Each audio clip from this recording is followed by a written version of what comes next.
Natural brush রয়েছে। এইগুলো কিন্তু 7টা ন্যাচারাল ব্রাশ সবকটা কিন্তু আইশ্যাডো অ্যাপ্লিকেশনের জন্য আমাদের লাগবে। বোঝা গেল? এই 7টা ব্রাশের মধ্যে খুব দেখো সুন্দর, এটা একটা big brush, big floppy brush, এটা একটা বিগ ফ্লপি ব্রাশ। এইগুলো দেখো একটু স্মল টাইপের, এইগুলো দেখো একটু রাউন্ড শেপের রয়েছে। হ্যাঁ, এগুলো একটু আবার ফ্ল্যাট শেপের রয়েছে। দেখো এগুলো একটু ফ্ল্যাট শেপের রয়েছে। এটা দেখো এগুলো সবকটা রাউন্ড শেপের রয়েছে। এই রাউন্ড শেপের গুলো সবসময় এই যে ওপেন গিয়ে আই মেকআপ করতে গিয়ে যে ক্রিজ লাইনটাতে যে আমরা ব্লেন্ডিং করছি, তার ক্ষেত্রে কিন্তু আমাদের এই রাউন্ড ব্রাশগুলো দরকার। এগুলো প্রতিকটা দেখো, প্রত্যেকটা যখন আমি তোমাদের আই মেকআপ শেখাবো তোমরা বুঝতে পেরে যাবে কোনটার ক্ষেত্রে কোনটা ইউজ করতে হয়। এই টোটাল এই 4টে ব্রাশ হচ্ছে আই মেকআপের, যেটা ব্লেন্ডিং করা, কালার অ্যাপ্লাই করা ক্ষেত্রে।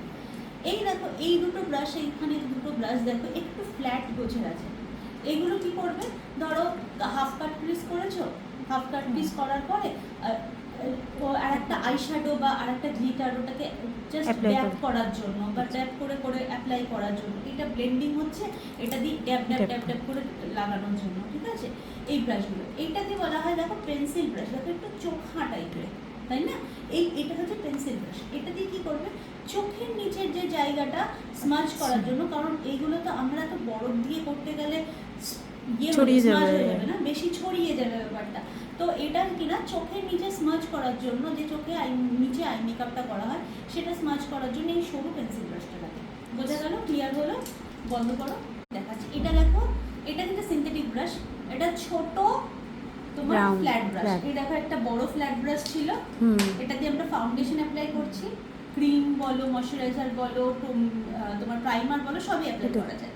আর এটা দেখো ছোট, এটা দিয়ে আমরা কনসিলার অ্যাপ্লাই করবো, তাহলে ইজি হবে। হ্যাঁ, ছোট চোখের নিচে, চোখের ওপরে কনসিলার বা ধরো কাট ক্রিজ করতে গেলে, হ্যাঁ, এইগুলোর ক্ষেত্রে আমরা এটা দিয়ে কনসিলার অ্যাপ্লাই করবো। হ্যাঁ, এইটা দেখো আইব্রোজ এর জন্য, এটাকে বলা হয় স্পুলি।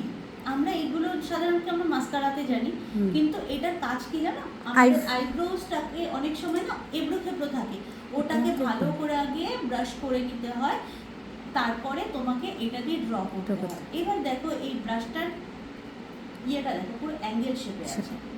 এই উঁচু জায়গাটা কোন দিকটা রাখতে হয়, নিচু জায়গাটা কোন দিকটা রাখতে হয়, যখন আমি আইব্রোজ ড্র করে শেখাবো নেক্সট ভিডিওতে, সেটা আমি তোমাদের বলবো। এটা হচ্ছে আইব্রোজের ব্রাশ। ঠিক আছে, আচ্ছা, এটা হচ্ছে তোমার, আর এইটা আগে যাক। এইগুলো হচ্ছে সবগুলোই তোমার হাফ কাট ক্রিজ করতে বা ধরো কন্ট্রোল, ক্রিম কন্ট্রোল অ্যাপ্লিকেশনের জন্য এগুলো কিছু কিছু ব্রাশ থাকে। এগুলো এইটাও তোমার কাজল লাগিয়ে, কাজল দিয়ে অনেক সময় স্মাচ করে না, এটা তো পাউডার স্মাচের জন্য, কিন্তু এটা যেহেতু সিনথেটিক, এটা কিন্তু পাউডার অ্যাপ্লাই করা যাবে না, এটা হচ্ছে কাজল স্মাচ করার জন্য এটা খুব কাজে লাগে। দেখবে অনেকে করে না এরকম কাজলটা নিয়ে কাজলটা স্মাচ করছে, এটা কিন্তু তার জন্য। হ্যাঁ, বেলির ব্রাশে আলাদা করে লিপ ব্লাশ দেয় না, এটা হচ্ছে একটা জিনিস। আচ্ছা, এইটা হচ্ছে লাইনার ব্রাশ, জেল লাইনার করতে গেলে যে ব্রাশটা লাগে সেটা হচ্ছে এই ব্রাশ। হ্যাঁ, তো তোমরা এই একটা ব্রাশ দিয়ে তোমরা ইজিলি লিপ লাইন মানে লিপস্টিক লাগাতে পারো, কারণ অনেক যথেষ্ট পরিমাণে ব্রাশ তোমাদের দিয়েছে, সাফিসিয়েন্ট ব্রাশ তোমাদের আছে, তো আলাদা করে কেনার দরকার পড়ে না, এটা যা আছে এখানে যথেষ্ট আছে। তো তোমরা তাহলে বুঝতে পেরে গেলে এই যে এতগুলো যে ব্রাশ রয়েছে সেই ব্রাশের কী কী কাজ। ওকে,